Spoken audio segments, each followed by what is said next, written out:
श्री गणेशाय नमः। श्री सीताराम चरण कमलेभ्यो नमः। पावन रामचरितमानस राम कथा में आज हमारा प्रसंग है कि भरत जी राम को वनवास होने के बाद जब ननिहाल से लौटे, उन्होंने अपने पिता की सारी क्रियाएं करने के बाद जब दरबार में बैठे तो उनके मन में भगवान श्री राम के प्रति क्या भाव थे, उन्हें तुलसीदास जी ने किस प्रकार व्यक्त किया, यह मैं आपके सामने लेकर आया हूँ। निश्चित रूप से वीडियो के अंत तक जरूर जाएं। जो चैनल पर पहली बार आए आवश्यक रूप से सब्सक्राइब करें और अपने पात्र साथियों को शेयर करना नहीं भूलें। तो आइए शुरू करते हैं। भरत जी कहने लगे, गुरु जी ज्ञान के समुद्र हैं, इस बात को सारा जगत जानता है। जिनके लिए विश्व हथेली पर रखे हुए बेर के समान है, वे भी मेरे लिए राज तिलक का साज सज रहे हैं। सत्य है विधाता के विपरीत होने पर सब कोई विपरीत हो जाते हैं। श्री रामचंद्र जी और सीता जी को छोड़कर जगत में कोई ये नहीं कहेगा कि इस अनर्थ में मेरी संपत्ति नहीं है। मैं उसे सुखपूर्वक सुनूंगा और सहूँगा, क्योंकि जहाँ पानी होता है वहाँ अंत में कीचड़ होता ही है। मुझे इसका डर नहीं कि जगत में मुझे बुरा कहेंगे, और न मुझे परलोक का ही सोच है। मेरे हृदय में तो बस एक ही दूसरे दावानल धधक रहा है कि मेरे कारण सीताराम जी दुखी हुए। जीवन का उत्तम लाभ तो लक्ष्मण ने पाया, जिन्होंने सब कुछ तज कर श्री राम के चरणों में मन लगाया। मेरा जन्म तो श्री राम के वनवास के लिए ही हुआ था। मैं अभागा झूठ मूठ क्या पछताता हूँ। सबको सिर झुकाकर मैं अपनी दारुण दीनता कहता हूँ, श्री रघुनाथ जी के चरणों के दर्शन किए बिना मेरे जीवन की जलन नहीं जाएगी। मुझे दूसरा कोई उपाय नहीं सोचता। श्री राम जी के बिना मेरे हृदय की बात कौन जान सकता है। मन में एक ही निश्चयपूर्वक यही है कि प्रातःकाल प्रभु श्री राम के पास चल दूंगा। यदि मैं बुरा हूँ और अपराधी हूँ और मेरे ही कारण यह सब उपद्रव हुआ है, तथापि श्री राम जी मुझे शरण में सम्मुख आया हुआ देखकर सब अपराध क्षमा करके मुझ पर विशेष कृपा करेंगे। श्री रघुनाथ जी शील, संकोच, अत्यंत सरल स्वभाव, कृपा और स्नेह के घर हैं। श्री राम जी ने कभी शत्रु का भी अनिष्ट नहीं किया। मैं यद्यपि टेढ़ा हूँ, पर हूँ तो उनका बच्चा और गुलाम ही।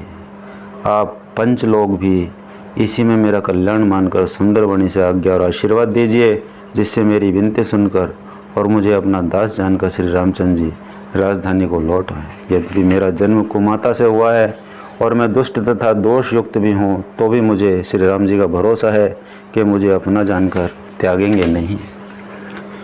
भरत जी के वचन सबको प्यारे लगे, मानो वे श्री राम जी के प्रेम रूपी अमृत में पगे हुए थे। श्री राम वियोग रूपी भीषण विष से सब लोग जले हुए थे।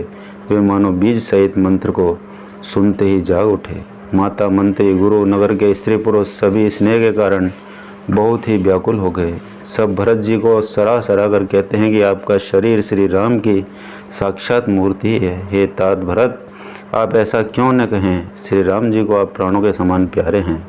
जो नीच अपनी मूर्खता से आपकी माता कैकेयी की कुटिलता को लेकर आप पर संदेह करेगा, वह दुष्ट करोड़ों पुरखों सहित 100 कल्पों तक नरक के घर में निवास करेगा। सांप के पाप और अवगुण को मणि नहीं ग्रहण करती, बल्कि वह विष को हर लेती है और दुख तथा दरिद्रता को भस्म कर देती है। हे भरत जी, वन को अवश्य चलिए जहाँ श्री राम जी हैं।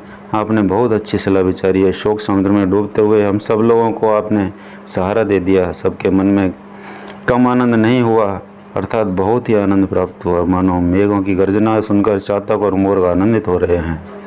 दूसरे दिन प्रातःकाल चलने का सुंदर निर्णय देखकर भरत जी सभी को प्राण प्रिय हो गए।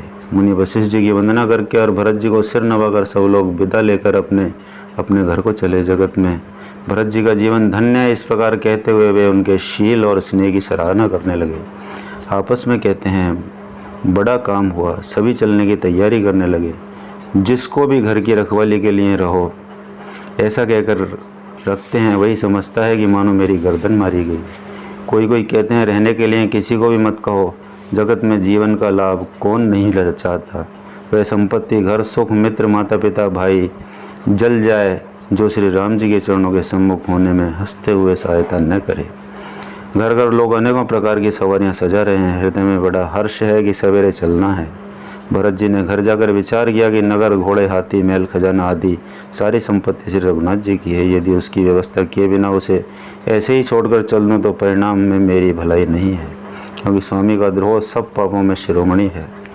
सेवक वही है जो स्वामी का हित करे, चाहे कोई करोड़ों दोष क्यों न दे। भरत जी ने ऐसा विचार कर विश्वास पात्र सेवकों को बुलाया, जो कभी स्वप्न में भी अपने धर्म से नहीं डिगे।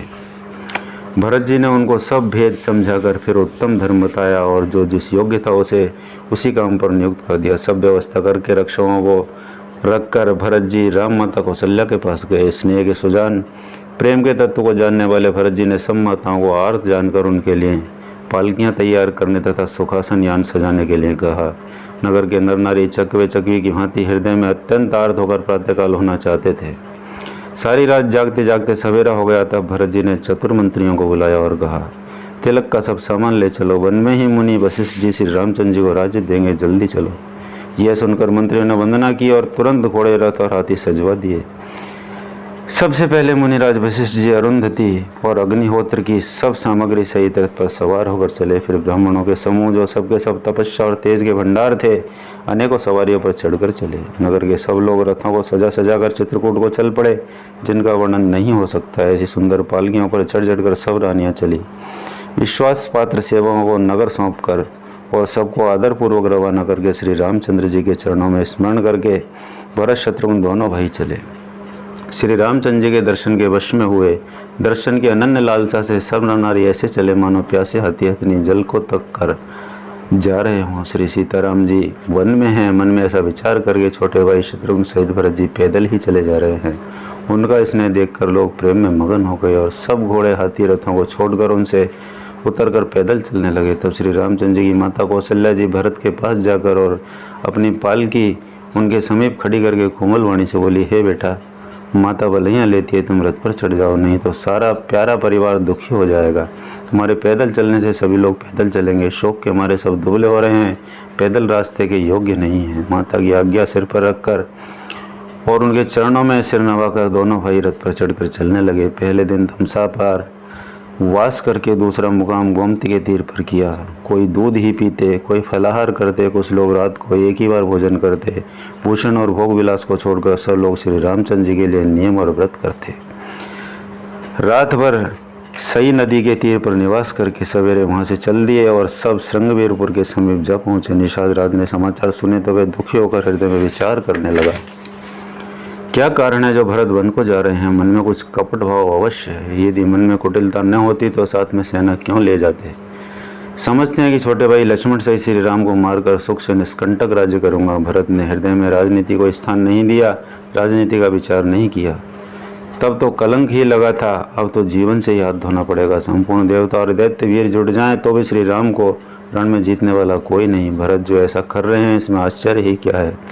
विष की बेलें अमृत फल कभी नहीं फलती। ऐसा विचार कर गोहे ने अपनी जाति वालों से कहा कि सब लोग सावधान हो जाओ, नावों को हाथ में कर लो, फिर उन्हें डुबा दो तथा सब घाटों को रोक दो। सुसज्जित होकर घाटों को रोक लो और सब लोग मरने के साथ सजा लो।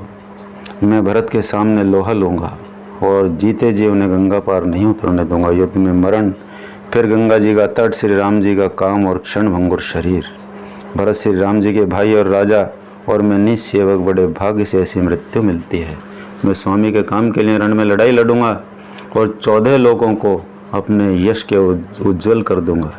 श्री रघुनाथ जी के निमित्त प्राण त्याग दूंगा। मेरे तो दोनों ही हाथों में आनंद के लड्डू हैं। अर्थात जीत गया तो राम सेवक का यश प्राप्त करूंगा और मारा गया तो श्री राम जी की नित्य सेवा प्राप्त करूंगा। साधुओं के समाज में जिसकी गिनती नहीं और श्री राम जी के भक्तों में जिनका स्थान नहीं, वे जगत में पृथ्वी का भार होकर व्यर्थ ही जीता है। वे माता के यौवन रूपी वृक्ष के काटने के लिए कुल्हाड़ी मात्र है। इस प्रकार श्री राम जी के लिए प्राण समर्पण का निश्चय करके निषाद रात विषाद से रहित हो गया और सबका उत्साह बढ़ाकर श्री रामचंद्र जी का स्मरण करके उसने तुरंत ही तरकस, धनुष और कवच मांगा। उसने कहा, हे भाइयों, जल्दी करो और सब सामान सजाओ। मेरी आज्ञा सुनकर कोई मन में कायरता नहीं लावे। सब हर्ष के साथ बोल उठे, हे नाथ, बहुत अच्छा, और आपस में एक दूसरे को जोश बढ़ाने लगे। निषाद रात को जोहार करके सब निषाद चले।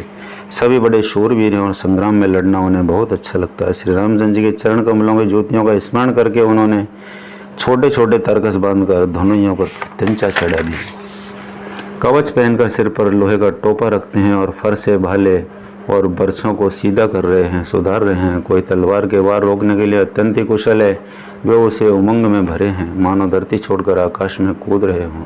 अपना अपना साज समाज बनाकर उन्होंने जाकर निषाद राज गुरु को जोहार किए। निषाद राज ने सुंदर योद्धाओं को देखकर सबको सुयोग जाना और नाम ले लेकर सबका सम्मान किया।